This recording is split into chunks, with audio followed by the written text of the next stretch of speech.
stopped asking directions to places they've never been. Hello, love bugs. Welcome to We Can Do Hard Things. Really grateful that you came back to visit us for the next hour. We recently did an episode with our dear friend, Dr. Brene Brown, and she talked to us about the power of normalization. She was telling us a story about helping an aging sick parent. And she was talking to us about how she talked about that process to her own children. And she said that one night she sat them down and she said, "It's wonderful. It's beautiful. I wouldn't have it any other way. And sometimes I find myself just wishing it would be over." And she talked about telling her children that truth of that feeling that she had every once in a while with her mother and called it normalization. And I thought, God, what a beautiful thing to do for someone else. Just tell them the whole truth about what an experience is like for you, so that in the future, when they have that experience and they have those feelings, no matter how dark or weird or unacceptable they are, they will know they are acceptable. So they won't have shame added to an already extremely difficult experience. Normalization is, the more I think about it, I just think it might be the most powerful tool we can use to help each other navigate the human experience. And that's what we're trying to do here. So today we're going to do that with grief. Pod Squatters have been asking for an episode about grief for a very long time. I get it. I want to know how to grieve right. I want to know how to crush grieving. Okay. Tell myself there's a way. There's a way to be so ready for it that we can just beat it completely. But I knew we were ready to finally do this episode when I read Marisa Renee Lee's book, Grief is Love. So Marisa really normalizes grief for the world. She doesn't present it prescriptively or make any promises. She just paints it as a beautiful picture. And really, she teaches us that we can't prepare for it, because to prepare is to control, and love can't be controlled. So neither can grief, because as she tells us and teaches us through her work, grief is love. They're just different words to say the same thing. So even if we can't prepare for it, we can be together in it. That's what we're going to do today. Welcome, Marisa. Yay. Thank you so much for having me. I am really excited for this conversation. I know we're going to hit on a bunch of messy, complicated, hard things, and I just think it's so important. So thank you both for making space for this conversation. Absolutely. And I'm going to introduce you formally to the Pod Squad. Okay. Marisa Renee Lee is a grief advocate, entrepreneur, and author of Grief is Love. The loss of her mother, and after years of dealing with infertility, loss of a much-wanted pregnancy, transformed her life. Her grief led her to question what healing requires outside of the limited roadmap offered by our society. Marisa's book utilizes research-based approaches to navigate the complicated and challenging emotions we face when experiencing loss, offering unique insights for women and Black communities. She's a former appointee of the Obama White House, the Harvard graduate, an avid home cook, and lives in the D.C. area with her husband, Matt, their newborn son, Bennett, and their dog, Sadie. Marisa, when your beloved mother, Lisa, got sick with MS, you were 13. Your young life was turned around instantly because your mother was such a beautiful caretaker. And suddenly you were in a caretaking role. And then at 22, when you should have been celebrating your senior week at Harvard, your mother was diagnosed with terminal breast cancer. So can you take us back to that moment when you were in that doctor's office and you heard the words and what happened inside of you? It is one of those life-changing moments that you just never forget. And I knew that reading about that moment was going to be one of the really hard parts of the book for my father. What happened is we knew that my mom was really sick. She had MS, but there was something there was something going on, that senior year in college. She was constantly in and out of the hospital, lots of pain, and she was never a complainer. So we knew that something was up.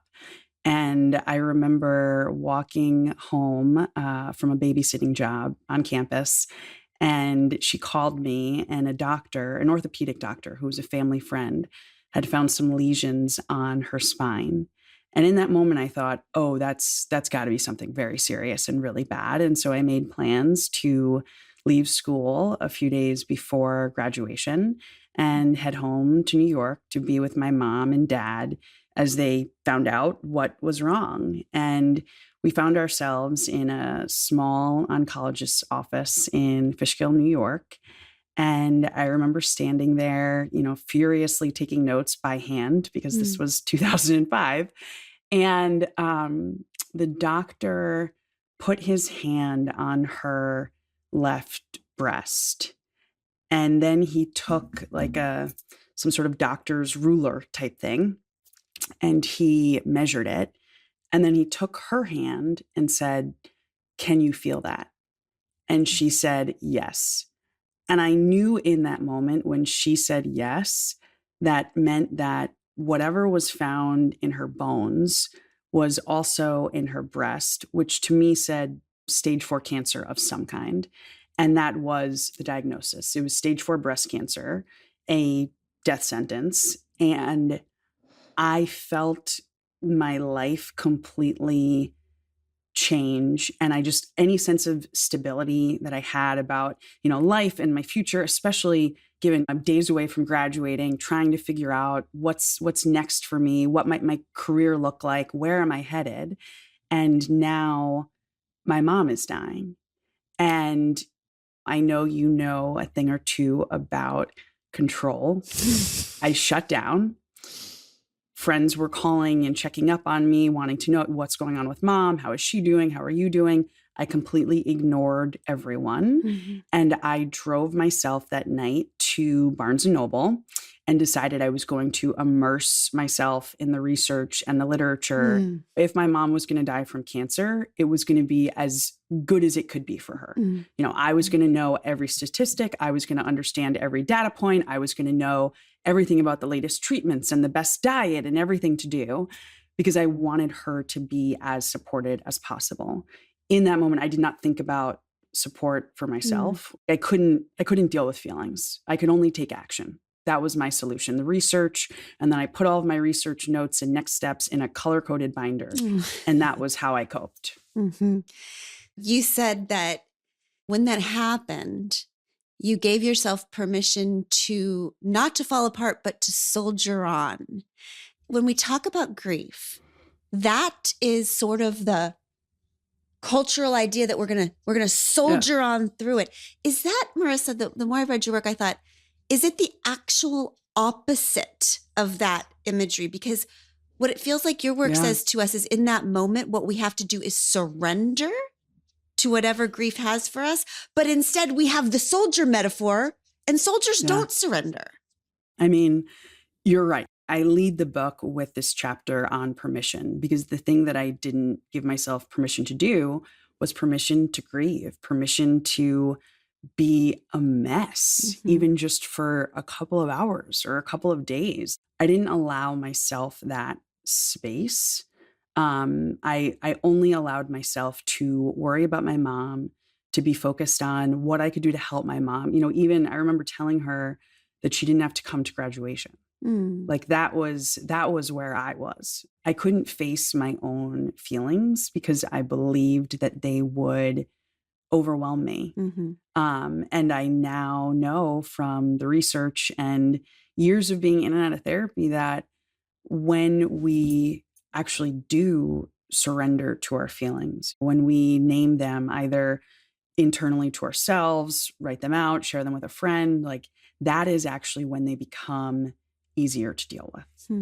And so I encourage other people to do that, but like I couldn't do it. I didn't feel comfortable enough. I didn't feel safe enough. And I was a kid who was really worried about her mom. Yeah. There's no way to crush grief. There's no way to do it right. right? If so, your binder would have done it. Okay. Oh, yeah. But you do identify some gifts that we can give ourselves as we enter into grief. They're almost like superpowers to claim, or just like the first one you just identified as permission. You say healing starts when we give ourselves permission to grieve. You describe it as a hall pass. If you could do it over again, and you had gotten this information from your mom about your mom, you would have given yourself a huge hall pass. Talk to us. Why do we need that hall pass when we enter into grief? And what is the hall pass permission to do? The permission piece, I think, is very important, because so often when we have emotions that are more challenging, that is how I'm framing them, as challenging, but we tend to frame them as negative. Mm-hmm. We don't give ourselves permission to feel them, to be with them, to express them. Mm-hmm. And we need to let ourselves do that. And in this case, obviously, I'm very focused on grief, but a part of grief is often obviously feelings of sadness, anger, frustration, disappointment, etc. And the thing that makes all of those things harder to deal with is when we don't give ourselves permission to express or experience them. Mm-hmm. When we try to instead ignore or suppress our feelings, Mm-hmm. that's actually what keeps us stuck and often leads to other challenges. And that's part of why, frankly, I think right now we need a plan as a country to give people permission to grieve, given where we are after the last 2.5 years of this global pandemic. The other thing that I felt was really important to me that I wasn't able to fully access was a sense of safety. I think that grief requires a degree of vulnerability. You can give yourself permission to grieve, but then you need spaces and places and people where you feel comfortable expressing that grief. Mm-hmm. And I think it's really hard to feel comfortable being emotionally vulnerable if you don't feel safe. So I think safety is a really important part of the equation, and one that we don't often pay enough attention to. Mm-hmm.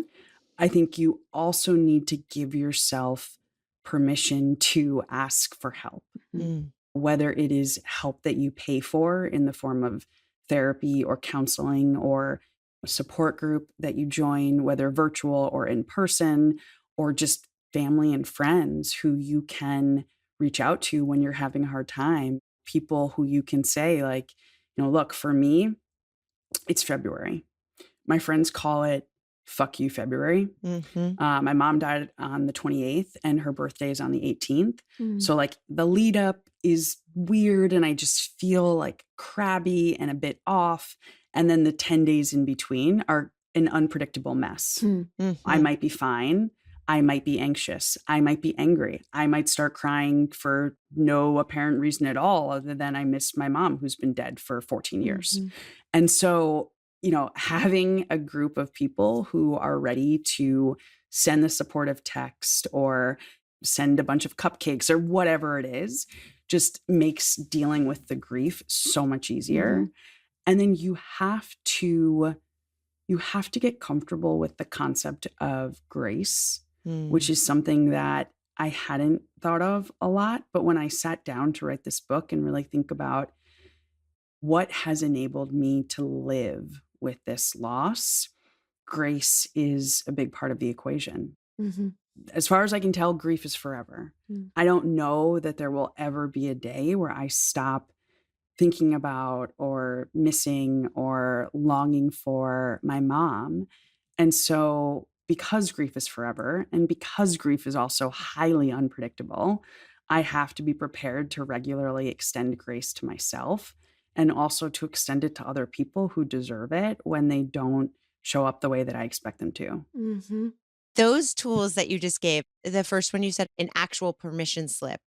I think that Yes. is such a tangible thing that people can take into their lives. You discuss how you wrote an email to all the people that were reaching out to you. They're trying to support you, but it isn't Yeah. exactly what you needed in that moment. And you wrote to everyone and said, listen, I'm not writing any of you back, but I still Yeah. want you to write to me. I still want you to reach out and invite me to things, but I need you to expect that I'm not going to write you back right now. I'm not going to be able to reciprocate, but I feel you. And I think that's so important. When I was going through my divorce, I remember right after, my friends were trying to support me, and they planned this girls' trip of us. And it was the night before. They were already on the way to the trip. And I said, Oh no. I'm not going to that. Like I Can't do it. Yeah. can't do it. And it ended up being even more suffering on top of the grief because they were so upset. But we were all young, we didn't know. But Yeah. I think just giving yourself that permission slip and preemptively telling people who don't understand, this is what you can expect of me. What do you need permission to do? What does it look like to manifest grief in the world? So I think you need permission, first and foremost, frankly, to be kind of a shit friend. Yes. Mm-hmm. Grief is so intense and painful. And like I said before, unpredictable. Like the biggest thing for me when I sent that email, I needed them to know that my inability to be the person that they had come to expect me to be was just a part of my life at that time. And I needed them to be okay with it so that I wasn't both like trying to manage all of these emotions that I wasn't even half the time giving myself permission to feel, while also managing my job, while also helping my father care for my dying mother, while also trying to maintain these expectations for normal friendship. There were times when I needed that break and that escape from the heaviness and the intensity of my life back then. But there were also times when I would make plans to meet someone for drinks or dinner or whatever. And right before I would melt down and realize like I couldn't stop crying. So like I couldn't actually take a shower and get dressed and like go meet someone and have a conversation. So like permission to just to let go of the expectations that you have for yourself. And for me, it was about friendship, but it can also be about work.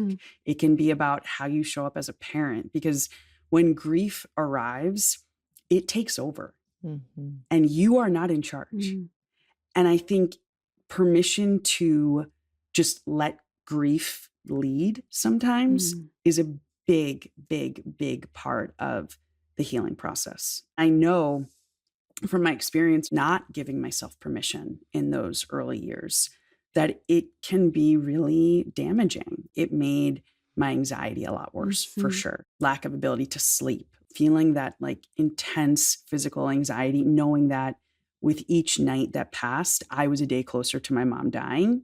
It was not healthy at all. So you just have to permission for your personality and your expectations and your standards to disappear. Let it all go. And let grief you gotta let it guide go. you. Surrender to this other energy. And when people are looking at the griever, because you're talking about the griever, it's important for the person who is looking at the griever to understand deeply that there is a takeover and there is no such thing as grief etiquette.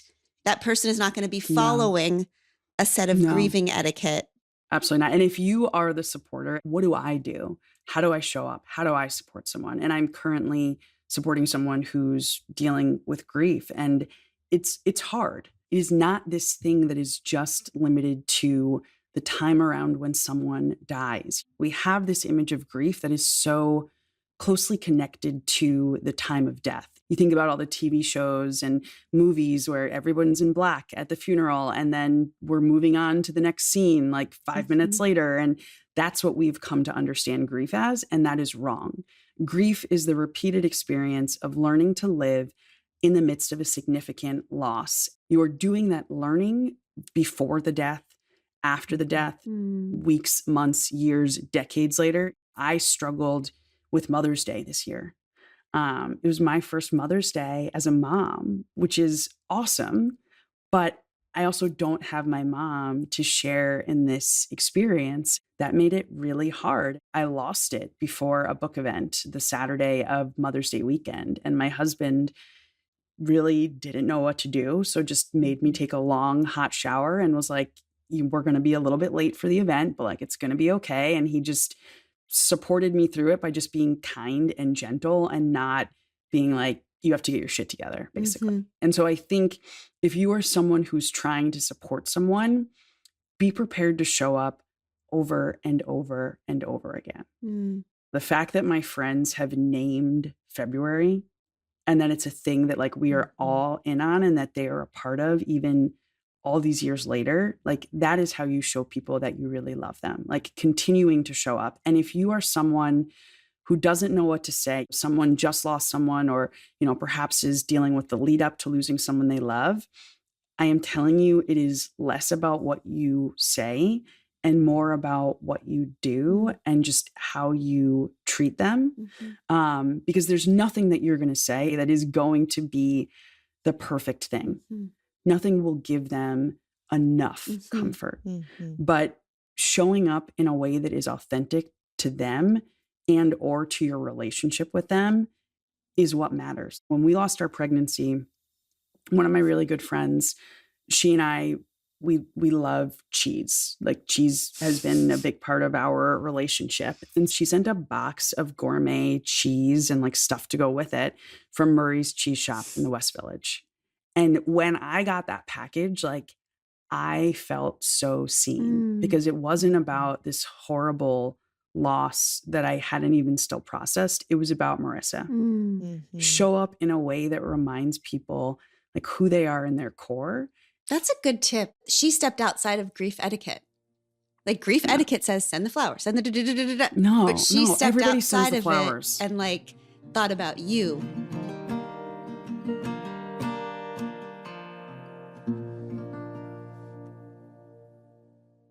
Autumn's here, and it's the perfect excuse to upgrade your wardrobe with pieces that look sharp and feel incredible and actually last. Quince makes it effortless to pull off that balance of cozy, elevated, and affordable without ever cutting corners on quality. Quince's fall staples include 100% organic cotton cropped cardigan, which I have in multiple colors, and their super cozy boyfriend sweater, both of which are under $50. Speaking of cozy, for me, the best part of fall is coats. I call them mobile blankets. Quince's costs are going to make you so happy. Designer looks, great craftsmanship, and the best prices. I am personally obsessed with the camel double-faced merino wool trench coat. I'm going to need you to go check that out. Swoonsville. The best part is that Quince partners directly with ethical, world-class factories and skips the middleman, which means you get luxury quality essentials at half the cost. Find your fall staples at Quince. Go to quince.com/hardthings for free shipping on your order and 365-day returns. Now available in Canada too. That's QUINCE.com/hardthings to get free shipping and 365-day returns. Quince.com/hardthings. Today's episode is brought to you by Alma. And listeners, we know that our mental health is everything. We talk about it, you talk about it with us, and we are all simply doing the best we can at it. But what has been absolutely crucial for me in my mental health journey is doing the work with a trusted therapist. It should be easy and it should be accessible to find a therapist, but unfortunately, it is not. In fact, finding the therapist can sometimes be the obstacle you face once you have decided that therapy is right for you. And that's where Alma comes in. Alma, spelled ALMA, makes it simple to find a licensed in-network therapist who really gets you. You can browse their directory, no account needed, and filter by what matters to you: gender, specialty, therapy style, race, and more. And this isn't just about convenience, it's about real connection. 97% of people who found a therapist through Alma said they felt seen and heard, because when you're struggling, a real person can make all the difference. Plus, Alma helps you find therapists who accept your insurance, so care can actually be affordable. On average, people save 80% on the cost of therapy when using insurance, helping to reduce the financial stress and strain so you can focus on what matters. Better with people, better with Alma. Visit helloalma.com/weekend to schedule a free consultation today. That's helloalma.com/WECAN.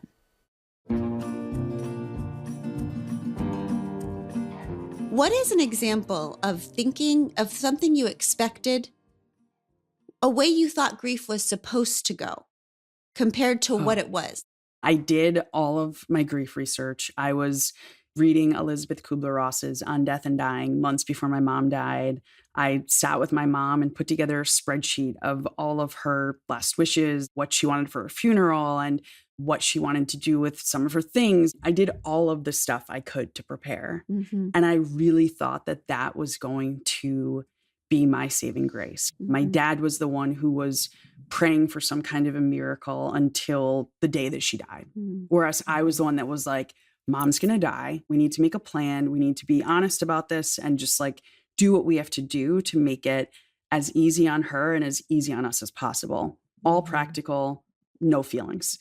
And so I thought that meant that when she did die, like I was going to be better off. Like it wasn't going to be as hard for me because I did the work. And then it happened and I was lost. You mentioned this a little bit in your conversation with Liz Gilbert. Like I didn't realize that when my mom died, I became a different person.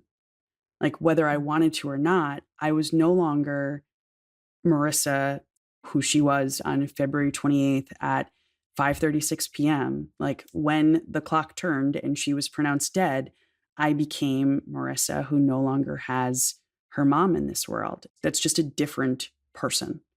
That for me was like the first biggest shock.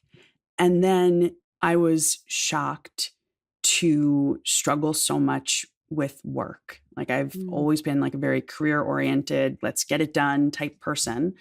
And I went back to work 2 weeks after we buried my mom. Every morning I could get up, get myself ready, put on the makeup, get on the subway. And then when I would go to walk up the steps at the subway station and go to walk the 2 blocks to my office, I would start having a panic attack, like debilitating, heart racing. Am I going to be able to not start crying? Like I feel like I can barely breathe. And I could make it to the building and I would hide in the basement and have this panic attack every morning for months after my mom died. And I only know that it went on for months because the same girl who sent the cheese when we lost our pregnancy was my colleague at the time at the bank. And she would come down every morning. She would grab a Xanax from my desk and bring me a latte and a cookie. That's how I started my day for months and acted like it was the most normal thing in the world. And it is normal in the sense that grief can show up certainly as anxiety, depression, and lots of other manifestations. It was a shock to me because I really thought I was going to be okay. But what I know now is that you have to redefine what okay is after loss. And I think that so much of your work gives that permission to redefine okay. What you referenced before about the permission, even the permission goes both ways. I mean, you in your work give permission for other people to not know what to do, to not know what to say, like to just show up with whatever love they have and that's going to be enough. Like your friends who came over the night you lost the pregnancy, they didn't have any magic words. They just watched TV with you and that's what you needed. Yes. And permission to know that grief is forever and it's going to show up even in your joy. And even in sometimes your most joyful moments, grief will be right there, dovetailed with your joy. One story that you told just absolutely wrecked me and made me understand. And that was Napkin Gate. Can you please, can you tell the story of Napkin Gate? Because it's so poignant and it's hilarious. When you lose someone you love, you can't help but think about the obvious things that they are going to miss, right? Like they're not going to be there for the graduation, for the big job, the wedding, the baby. What you fail to consider is all of the other things that are associated with those things where like you will miss your person so much more. And so in my case, I started planning my wedding and I love parties. I love hosting. If you want to have a party, if you need a recipe, if you're trying to figure out how to thoughtfully gather people, like I am your girl. And I am that person because of my mom. Mm. I have all these vivid memories of being in my parents' like tiny house in upstate New York, like in the kitchen, trying out recipes with her for Christmas or making one of those 4th of July cakes with the whipped cream and the berries in the shape of the American flag. I love that stuff. And that's just a huge part of who I am. And so with the wedding, it was like, okay, like every single detail is going to be impeccable and perfect and just like scream love and happiness and joy and be super authentic to the two of us. And my husband, on the other hand, had 3 requests. He wanted a roast pig at some point. He wanted vintage china plates for the tables. And he said he didn't want any Kanye West music. Just to give you context on the extent that he like cared about those details. He was a man And before so- his time. with the Yeah, Kanye he West really thing. he really was. He really was. I got like really into personalized, perfect invitations with a vintage map of the Hudson Valley. And then I got into finding all of these beautiful rentals and, the perfect venue that was also a nonprofit. So we were giving back to the community at the same, every Crushing single wedding thing. planning, crushing it. Crushing Oh it. yeah. And then I was so proud of myself. I'd bring him these things and he's like, okay, like, but like clearly didn't give a shit. And then finally I realized that we could purchase the napkins for like the wedding instead of renting them. And it would both save us money and it would be less wasteful. I don't know what I thought we were going to do with 150 of these napkins. I but- did the same thing, Marissa. I know. I'm still like, using them. I was like, Still using okay, them. see, so like somebody would use them. Okay. So I was very proud of myself and I presented this to Matt, this whole plan, so excited. And he was like, okay. And his lack of enthusiasm, oh my God, it pissed me off. I just like walked away. I was so mad. I remember going up to the guest room in our house at the time and just seething. And then I ended up crying because I realized it wasn't him that I was mad at. Like, yes, I wanted him to be more enthusiastic about all of these awesome things I was doing for our wedding, but he's not that guy because the person who would have that enthusiasm, who would be like that in the weeds in every single detail with me was dead. Yes. And she was the person who like taught me to care about those details. Those details are how we show people that we love them by like putting thought and attention and care into the little things. And it broke my heart. You said no one else was going to care half as much as my mother would care about the little details surrounding our wedding. Of course, I felt her absence most acutely in the details she had raised me to care about. She taught me that that is where love lives, in the little things that make the big things extra special. That was such a beautiful portrait because it seems that like the little things is also where our love lives for people. That our people being part of the little things is what makes the big Yeah. things extra special. The grief is maybe most acutely in those little things Oh, because 100%. because that's where love lives. And Yeah. so of course your mom is going to be the only one to care about the napkins. And of course in that moment you feel her biggest loss because plenty of people are excited about your wedding, but Oh, only yeah. one person was going to be excited about your napkins. Yes. I remember mom saying that like when her mom died, she realized, she might get a call from me telling a story about the kids, about my kids. And she realized that's where the chain ends now because I can't call my Ugh. mom and tell her the story about your kids. She just would feel herself reaching for the phone and then, oh yeah. Yeah. Oh, yeah. I did that all the time. My mom, I was expected whenever I was traveling to check in and like let her know that I made it somewhere safely. And the number of times on work trips and friend trips after she died where I would pick up my phone and be like, oh, right. Like you can't do that anymore. Mhm. I don't think, unfortunately, we fully grasp all that we've lost when we lose someone we love until they're gone. At the end of the day, like these are the people that make up the details of our lives. Mhm. Is there any such thing after your first deep grief?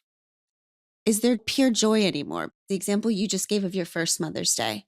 after the journey Yeah. you have gone through to become a mother, your first Mother's Day, the highest high, Yeah. the most joyful joy.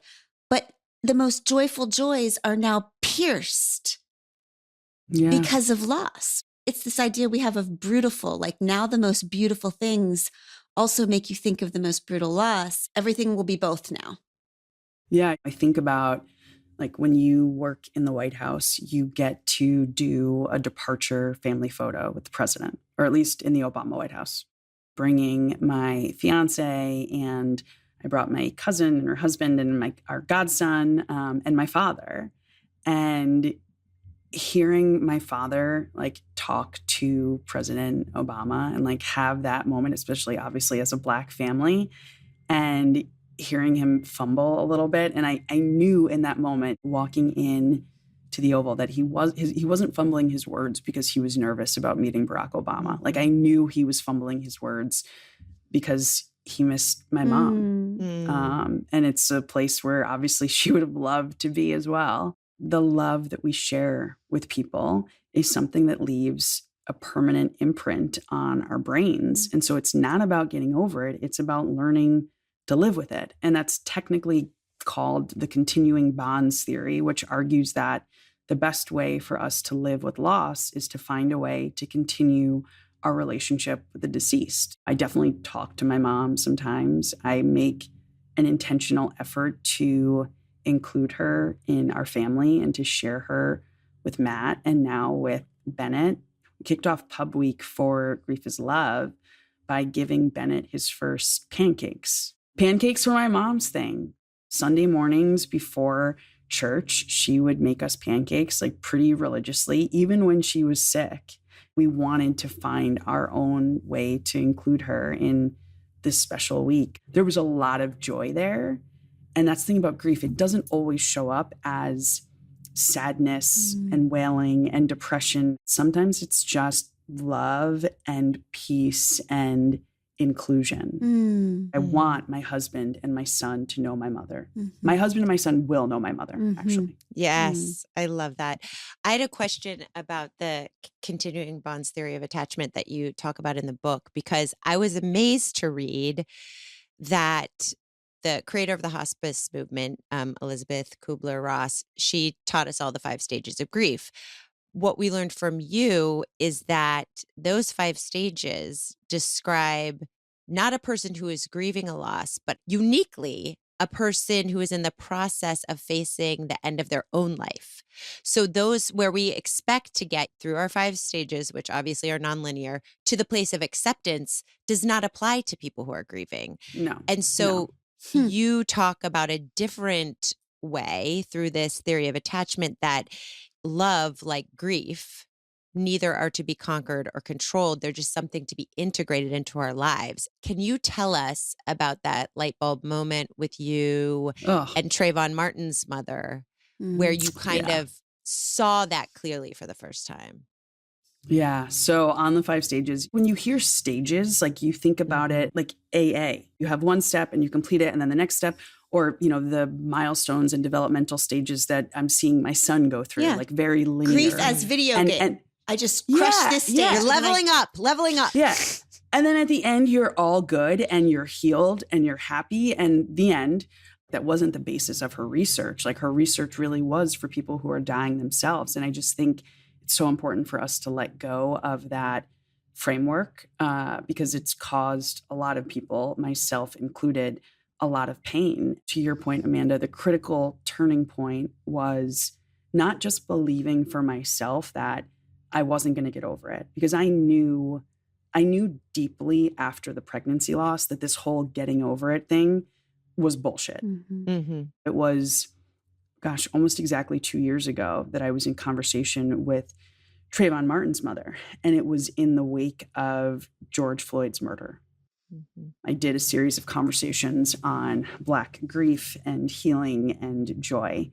This woman reliving her own tragedy and her own pain, doing what she can to highlight the injustices that happen to Black people in this country, and also taking a step further and doing what she can to support the families who were suffering that summer. George Floyd's family, Breonna Taylor's family. And I was just I mean, truly blown away and in awe of her, given all that she's lost.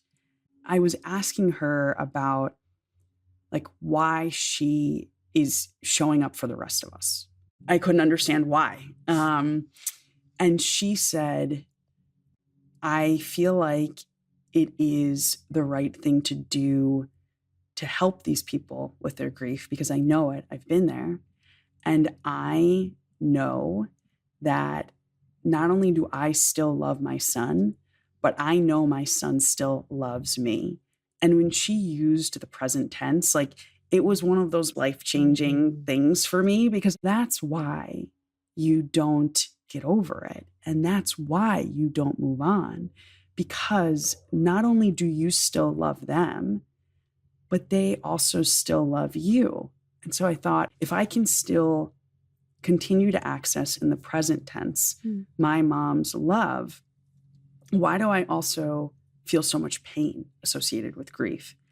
And that's when I came upon the idea that love is both feeling and action. Like the people you love, you feel love for them, but you also do things to act on that love, to like care for them. And they do those things in return. And when we lose the people we love, we lose their ability to act on that love that they have for us. And that is where the pain comes in. Like the pain of grief is the pain of unrequited, unconditional love. And that is what those of us who've experienced loss, like that pain is something that you just have to learn to live with. That the correlation between grief as unrequited love, loving someone who is not there to love you back.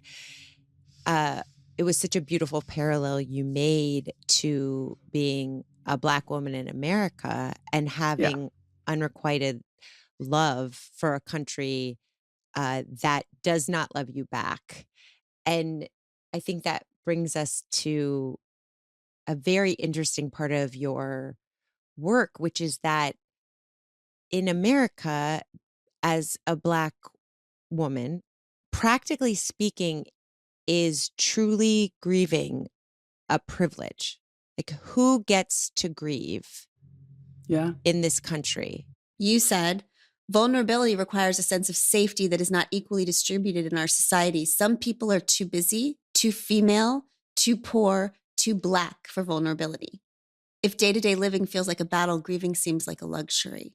And in fact, when your mom died, you had to continue going to work versus 11 years later when you had the security and had built your career and really could tap out of life for a hot minute to truly grieve. Who gets to grieve? And what if you feel like you can't let things fall apart? Yeah. When we lost our pregnancy in 2019, I shared and I got a lot of compliments around vulnerability.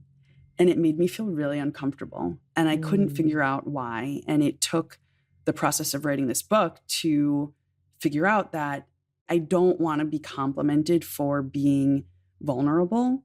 Because I think when it comes to the type of vulnerability that I was displaying, the comfort in sharing our story, being able to take some time off from work and really process the loss, like I recognize that as a privilege.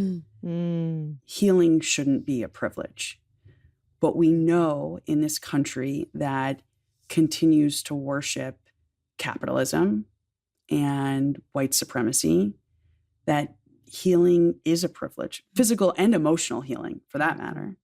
And so I think for people who are trying to figure out how to deal with grief and don't have the practical safety or security or access to the things that can help with grief, like good mental health care, good physical health care, access to childcare, paid time off from work, I think it is really important to try and find a way to create your own, even if it's just a small, safe space to let yourself grieve and to let yourself fall apart. Maybe it's conversations that you have with only one person in your life. Maybe it's a trusted faith leader. Like maybe it's when you do have a brief, even if it's only 15-minute break from work, like you hide somewhere and let yourself cry. I don't have a perfect solution because there needs to be big, holistic policy change. Unacknowledged grief, it doesn't go away.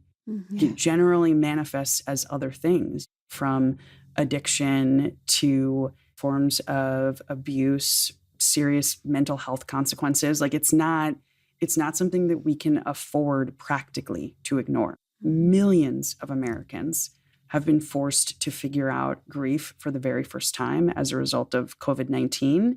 And we know from the data that the majority of those people are the people who are most disconnected from the resources that healing requires.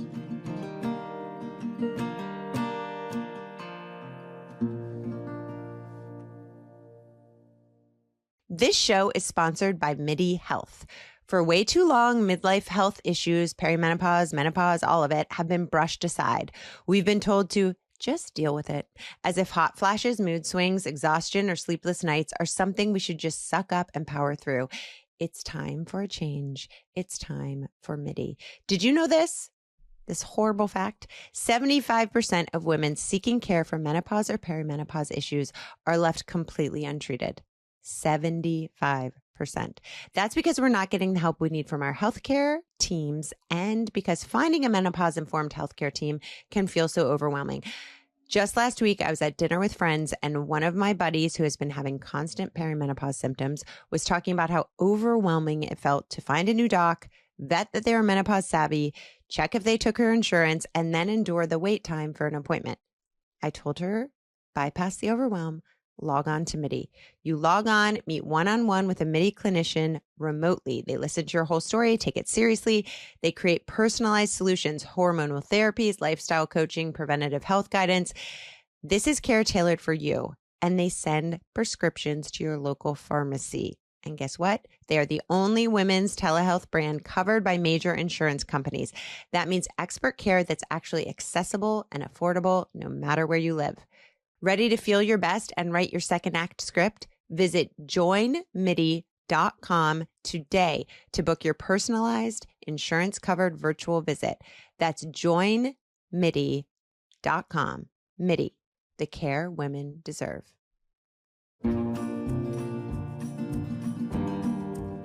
One of the ways that grief manifested for you that I thought was incredibly generous for you to share and normalize is anger and rage. And you were generous enough to even share that even shows up as rage to the beloved who died. And we recently had on the podcast psychoanalyst Dr. Galit Atlas. She talked about how the death of a parent is always experienced as an abandonment, even 100%. If they didn't want to go. And you were speaking about the anger that you felt towards your mom for leaving and to your surviving dad who couldn't replace her. And we know that your sister was not able to help because of what she is going through in her mental health challenges. The anger towards your beloved as a reasonable response to grief is going to release so many people from shame. Can you talk about that? I am generally known, I would say, as like a happy, positive, pleasant, like fun to be around person. I don't think, honestly, there's anyone in my personal life or professional life for that matter who would describe me as angry or like as an angry person. I didn't even think about anger or like being mad at my mom, like ever. And then I was in this therapy session that included some like hypnotherapy type stuff. I felt this like heaviness, like kind of like exhaustion, but I knew I wasn't tired. Couldn't figure it out, couldn't put my finger on it. And I'm in this therapy session and she's like, we're going to keep going. We're going to keep going. What does it really feel like? And then I was like, it's heavy, but it's also like hot. I was like, oh, like maybe I'm angry. I was like, is this possible? Like that doesn't what sound is like this me. strange new emotion? Yeah. I was like, that's weird. And as we continued the conversation and went deeper, I realized I was fucking pissed. Like I wasn't just like a little bit angry. I was overwhelmed with rage that I don't even want to say that I hadn't acknowledged, because like I didn't think it was there. It wasn't something that I was like trying to hide from. It wasn't even on my radar. I realized like I was mad at my mom for dying and for leaving me with my dad and my sister, both of whom, especially right after her death, like I felt some responsibility to help care for and like didn't have the capacity to do it. I was mad that she wasn't there when we lost our pregnancy. I was mad that we lost our pregnancy. My mom died. Is that not enough? Like, should I not be entitled after years of IVF and trying to find Black donor eggs and getting injected with all sorts of stuff? Like, don't I deserve my baby? And I was mad that my mom wasn't there to comfort us when we lost the pregnancy. And then I was mad that she wasn't there to help us as we try to navigate life in a global pandemic where my husband's working on the front lines and we're trying to prepare for an adoption. Like I was so mad. And then I was guilt-ridden. Like, how could I be mad at my perfect mom? Like this woman who loved so deeply. How could I be mad at her? I am a terrible person.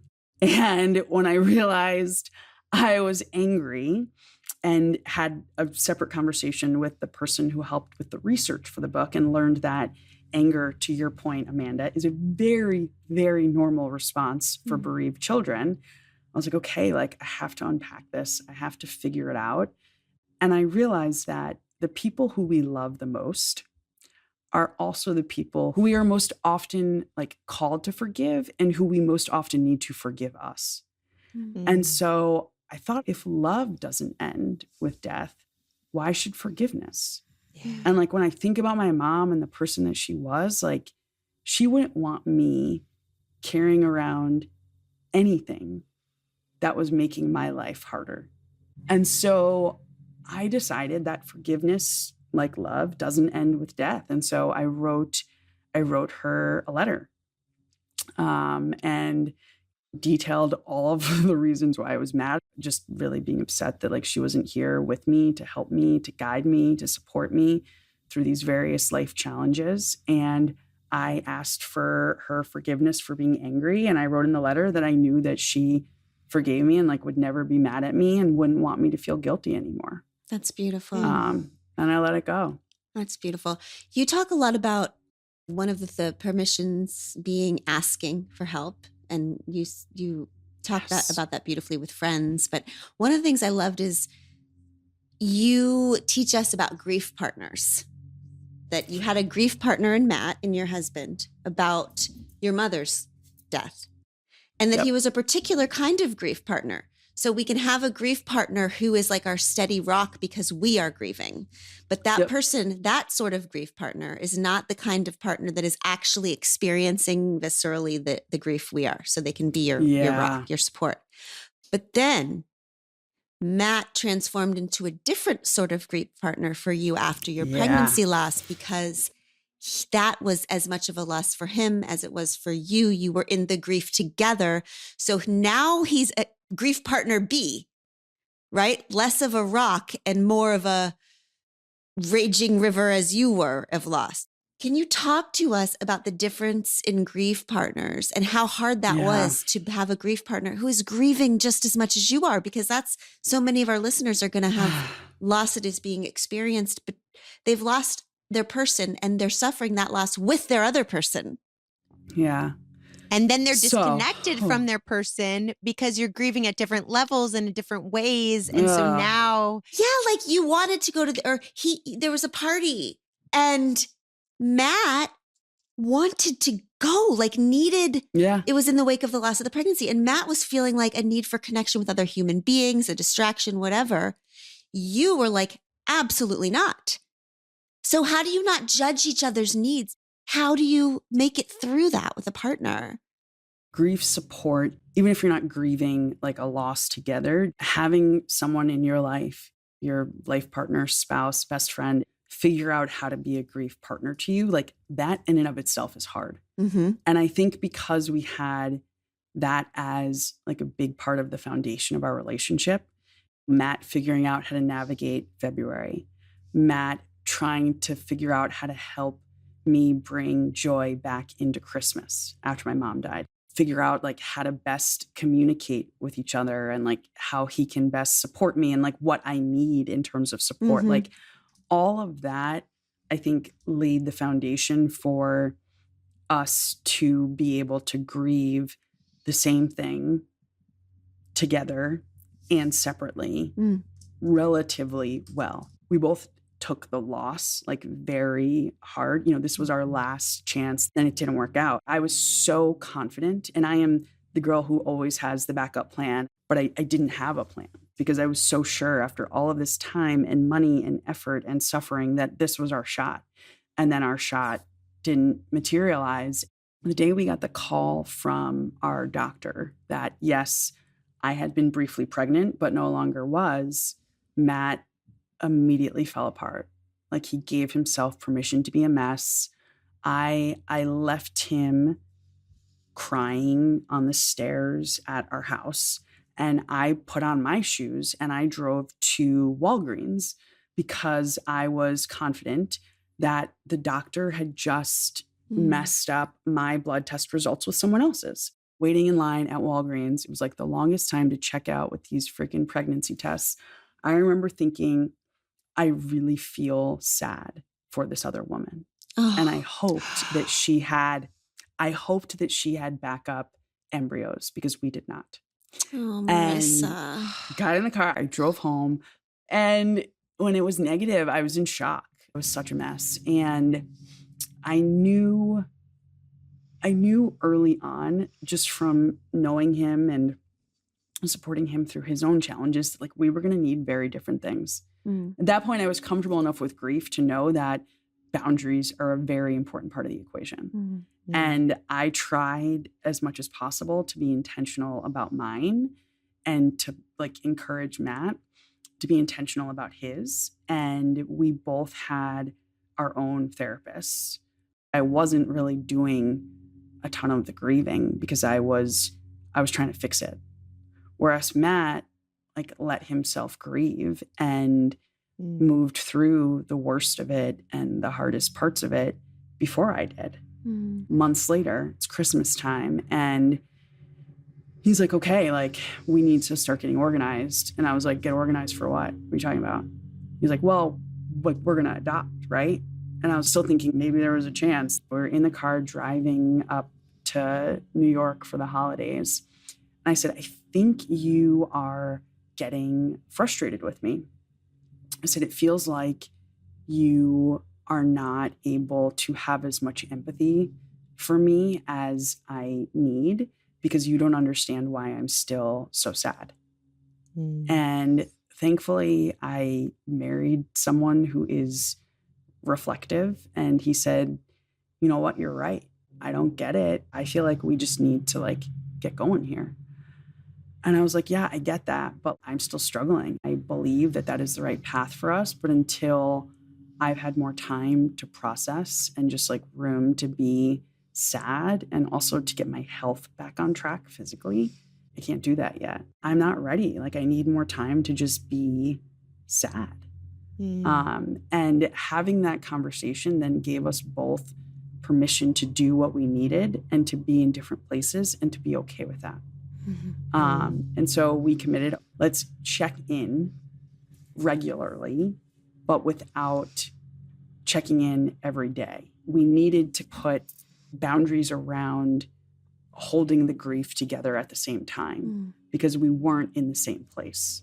And we were able to do it. It was really hard.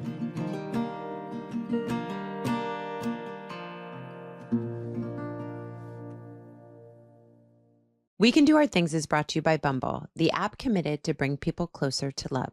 I went through it in my first marriage. I was desperately in love, and then in a whiplash of a moment, it was gone. I felt abandoned, betrayed, crushed. A while out from the divorce, when a friend asked me whether I was ready to date again, I said, listen, I love men, but I also love hamburgers, and I just had the juiciest burger, and it gave me food poisoning, and I don't even want to look at another burger for a very long time. When I was ready to look, I was terrified. How in the world do you put yourself out there after that? I don't think there are a lot of people more courageous and cool than those folks who have been through the depths of heartbreak and are brave enough to reveal their heart again.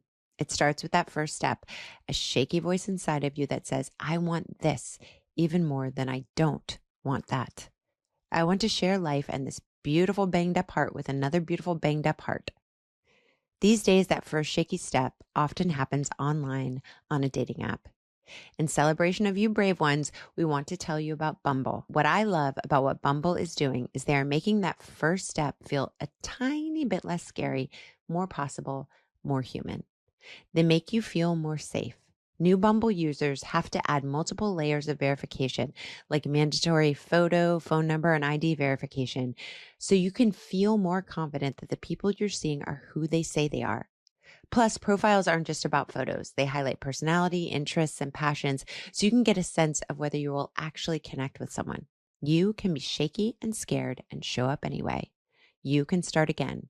Bumble helps people do exactly that. Start your love story today on Bumble. Marisa, when you said, I was too busy trying to fix it to grieve, I think with people who are trying to support people who are grieving, so often they either A, try to fix it, try to make it better for you, or B, think there's no fucking way I can do anything to fix this, so I'm going to retreat because I can't touch that. I can't talk about it. It's too much.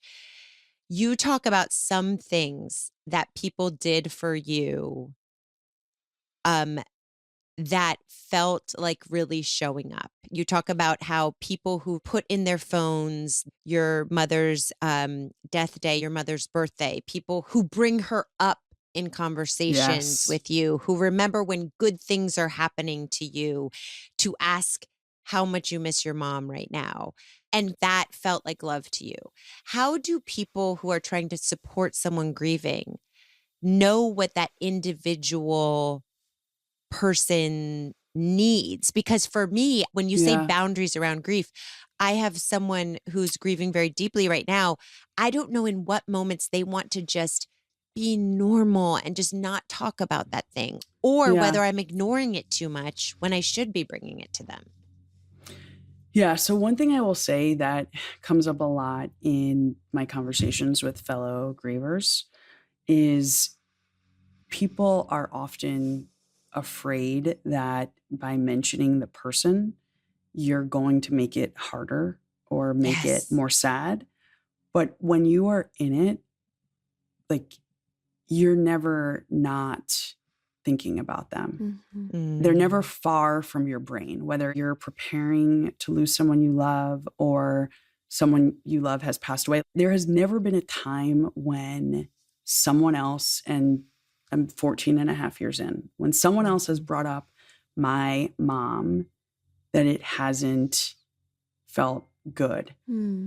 It's something that is just like so meaningful after you've lost someone, because you often feel like the world has forgotten them. I don't get to hear my mom's name very much. And even though it's not like, I never called her Lisa, obviously she's my mom. But I heard her name, over and over and over again for the first 25 years of my life. And then she dies and you don't really hear it anymore. And so I don't think it's ever a bad thing. If you're really unsure though, one thing that I learned, if you're unsure, text. Because people can do what they want with a text message.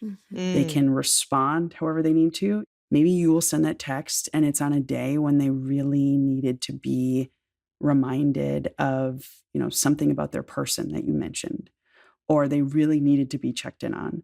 Or maybe they're having a great day and something joyful and wonderful has happened and they weren't necessarily thinking about their person, but you mentioning it made them remember, oh yeah, this person would love to be here too. And like, that feels nice sometimes.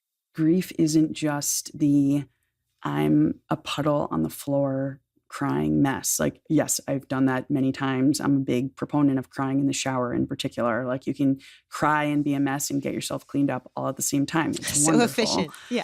But yeah, it's so efficient. And like water is like very much for me, like where I find my mom. So it's like efficient. Yeah. It's comforting. Like, It's and you can starting just- over you can again. really just be a mess. Yeah. Yes. Like, Baptism. Mhm. but sometimes grief is, you know, being with my childhood best friend who was really close to my mom, who's now my son's godmother, and knowing that like she's also being mindful of keeping my mom alive for this child, like, and being grateful for that. It's not just one thing. Whatever it is for you, like, that's okay. Yeah. There's nothing wrong with you. Oh, it's Beautiful. so beautiful. You just said, send a text. We can do that, everybody. Hey. Send a text. I happen to Yeah. love the texts that also say, no need to respond. Yes, I am a big text with a Yes. disclaimer. Yes. No need And to also respond. not in the category of nots. I feel like universally we can accept the idea that we're not going to text people who are grieving and say, let me know how I can help. Let me know what I can do No. for you. That's what we're No, never, ever going to no, do again. no. We're not going to give We're them just another going to job. do a thing. Maybe Yeah. that thing goes in the trash. Maybe that Doesn't thing, matter. it doesn't matter. But we're not going to Yeah. ask anything. And I just Because have that one more gives not. a grieving person more work. Yes. Yeah. Like, Yes. don't do We're that. not doing We're also not going to shame anyone who's grieving. No, I've no had some shame. experiences where people that I love during a divorce told me that they were upset that I did not disseminate the information to them quicker and in a different order of, and that's just a really amazing thing to do. Do not do that. No shame, no judgment. I mean, I know that shame is something that held me back. Mhm. And I will never forget what it felt like to have someone say to me, you told your mom that you were going to be okay, and like, you're still not okay. Like, she would be worried about you. Yeah. I will never forget that. Do not make someone feel worse than they're already feeling about themselves. And let's end with this. You said this that I thought was so beautiful. You said, when I find myself longing for my mother, when all I want is to put my head in her lap and have her rub my back and tell me everything will be okay, I have to ask myself, what is it that I'm truly longing for? Is it comfort, consolation, a loving touch? I let the answer guide me towards what I can provide for myself, and I give permission to access it. That feels real and true and doable. You said, I need to rebuild the pillar of love that she provided. Can you, as a next right thing, grief is love, and it's a longing, a constant longing for a thing Yeah. that can never be filled the same way. But what I hear you saying in this work is that it can be filled maybe a different way. When I feel that way, I close my eyes. I take a deep breath and I think about, okay, like, what do you really need? You know, after a conversation like this, like, I would love to be able to pick up the phone and call my mom, but I know I can't do that. But I can go downstairs and talk to my best friend. Anytime I'm sick, I want my mom. And I know I can't have her. So it's, do you need to cancel some of your calls this afternoon and take a nap? Because I know the things that she would tell me to do. Yeah. Take care of yourself. What are you doing? Slow down. That was a big one with her. Like, slow down. This week, I had a chance to spend a half a day at a silent retreat, which 6 weeks into book tour, it was something that I very much needed. I sat there thinking about what's next. Because for me, I have had these three things in my head for such a long time, like business, book, and baby. Like, I knew I would start my own business. I knew that I would write a book about grief, and I knew that I was meant to be a mom. And now for the first time in my life, I have all of those things. And because of how my brain is wired, I can't help but think of what's next. And instead, what I heard coming back was rest. I needed that time in silence to be with myself and to also think about, like, my mom and what she would be telling me. She wouldn't be telling me to figure out what is my next big project. No.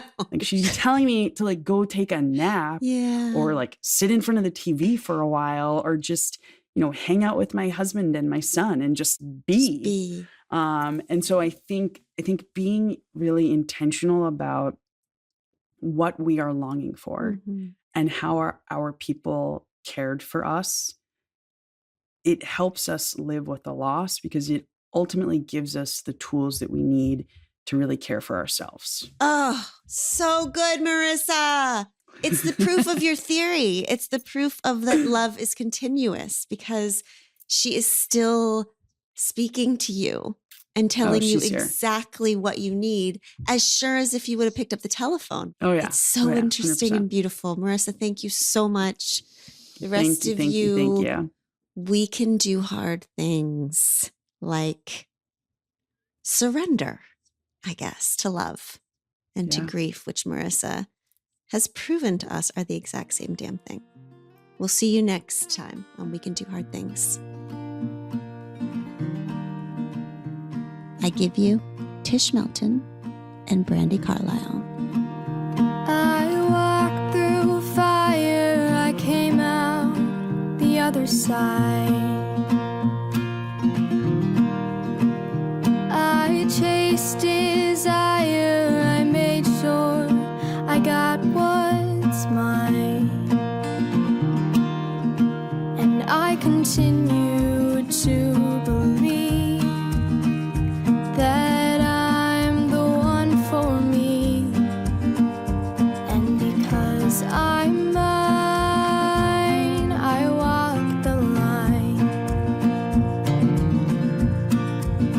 'Cause we're adventurers and heartbreaks on map, a final destination we lack.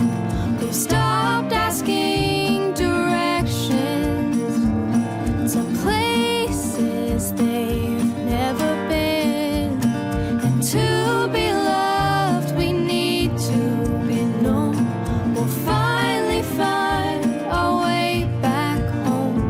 And through the joy and pain that our lives bring, we can do hard things.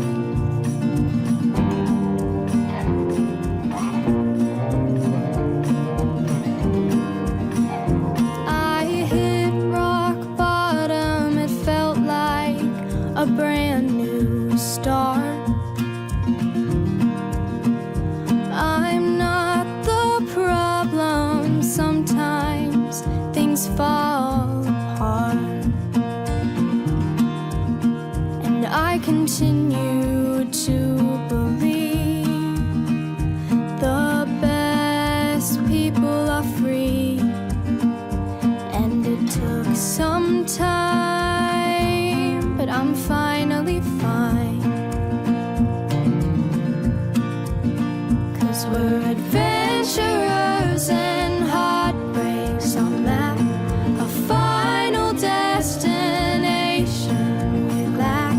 We've stopped asking directions to places they've never been. And to be loved, we need to be known. We'll finally find our way back home. And through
Hard Things is produced in partnership with Cadence 13 Studios. Be sure to rate, review, and follow the show on Apple Podcasts, Odyssey, or wherever you get your podcasts. Especially be sure to rate and review the podcast if you really liked it. If you didn't, don't worry about it. It's fine.